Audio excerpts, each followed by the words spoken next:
La plupart des gens qui envisagent une vie cétogène me disent: «J'ai l'impression que je vais devoir tout enlever, que je vais manquer de diversité alimentaire». Dites-vous une chose, c'est que c'est une illusion de diversité. Cette alimentation moderne-là, bourrée de glucides, en réalité, vous ne consommez toujours que la même chose. Ce sont des céréales hyper transformées sous forme de farine. Alors oui, on en fait des formes différentes, mais au final, c'est toujours le même produit, toujours le même nutriment vide qui va pas vous apporter grand-chose. Quand vous passez sur une alimentation cétogène, il faut savoir que votre palais va se développer. Je me souviens quand accidentellement, il y a quelques mois, voire maintenant 1 an, j'ai eu par mégarde sur la langue un petit peu de farine.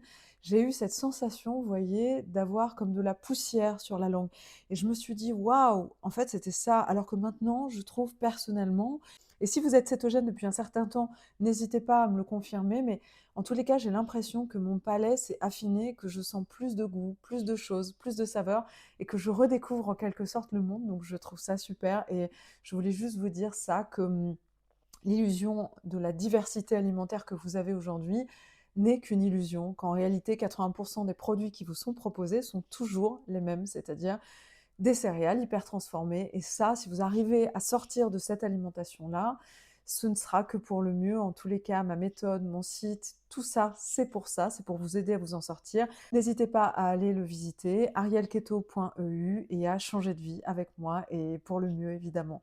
Et comme je vous le dis toujours, faites attention à ce que vous mettez là-dedans, là-dedans, mais surtout là-dedans.